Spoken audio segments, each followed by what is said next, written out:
हर चीज का एक साइड इफेक्ट होता है। ये इस्लाम जो हुक्म देता है ना, ये हलाल है, ये हराम है, उनके साइड इफेक्ट से हलाल खाओगे अच्छा इफेक्ट पड़ेगा, हराम खाओगे बुरा इफेक्ट पड़ेगा।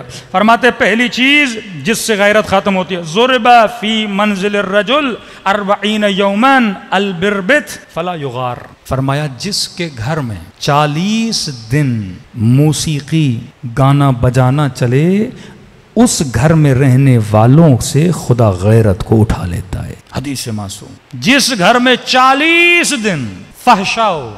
अब मौसीकी का बाब बहुत बड़ा है। कौन सी मौसीकी? जिसके सुनने से इंसान की शहवत उभरे। कौन सी शेर व शायरी जिसके सुनने से इंसान की शहवत को उभारा जाए। का 40 दिन अगर घर में मौसीकी गाने बजाने होंगे, उस घर से गैरत खत्म हो जाती है। अब फिर कहता हूं कलिमात में हिकमत है। अब कोई जवान के मौलाना आपने कहा 40 दिन 35 दिन चलाएं, तो 40 दिन मैक्स बताया जा रहा है। अब डॉक्टर आपको बोल रहा है भाई 200 पे अगर शुगर चलेगी खतरनाक है, बोले डॉक्टर साहब पे 150 का मसला नहीं है ना, ऐसा नहीं। मतलब तुझे मैक्सिमम चीज बताई जा रही है। 40 दिन अगर हो गए तो गैरत गई तुम्हारे घर से। तो अहले तकवा के घरों में मौसीकी के आलात असबाब नहीं होते। कौन सी मौसीकी? जिसके सुनने से शहवत को उभारा जाए। अरब के मुआशरे में गंदी शेर व शायरी होती थी। आज भी आप अरबों की शायरी उठाएंगे ना, बेइंतहा गंदी, जिसमें खवातीन के आज़ा को वस्फ किया जाता था गंदे तरीके से। जिस तरह फिल्मों में आइटम सॉन्ग्स आते हैं, काम यह होता है कि एक औरत के आज़ा को वस्फ किया जाए शेर व शायरी में, या दिखाकर या मौसीकी और उस गाने बजाने के जरिए से अगले की शहवत को उभारा जाए। फरमाया अल गिना अशद्दु मिनज़ ज़िना। गिना जिना से बदतर है। अब इसकी भी हिकमत समझो, गिना जिना से बदतर है। ये नहीं कि एक हल्का सा म्यूजिक चल रहा आप बोलो ये जिना है, नहीं। कौन सा म्यूजिक?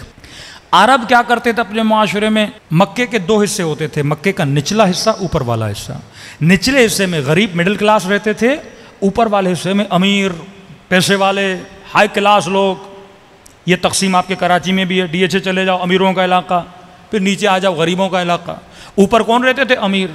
अब हर रोज रात को मक्के के ऊपर वाले हिस्से में गिना होती थी। गिना कैसे होती थी?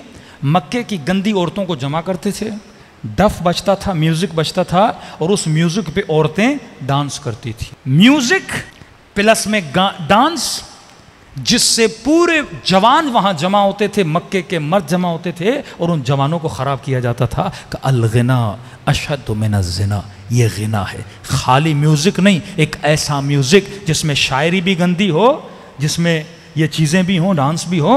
वो अगर 40 दिन मासूम फरमाते किसी भी घर में चले, उससे क्या होता है? गैरत खत्म हो जाती है। ये फिल्में क्यों बनाई गई? कौन सा मुसलमान था पाकिस्तान में जिसके घर में इंडियन फिल्में नहीं चलती थी? आज कौन सी पाकिस्तानी फिल्म है जिसमें गाना, ये गाने का जो हिस्सा है ना, गाने का हिस्सा, ये गैरत को खत्म करने वाला हिस्सा है। जब तू देखेगा तेरे अंदर से गैरत खत्म हो जाएगी, जब तू देखेगा तेरे अंदर से हया खत्म हो जाएगा। मासूम फरमाते तुम्हारे दिल को उल्टा देता है, फिर ना हया ना इफ्फत, मुआशरा तबाह बर्बाद हो जाता है। मुस्लिम मुआशरा वो है जिस मुआशरे में क्या पाई जाए? गैरत पाई जाए। सलवात पढ़े मोहम्मद व आले मोहम्मद पर।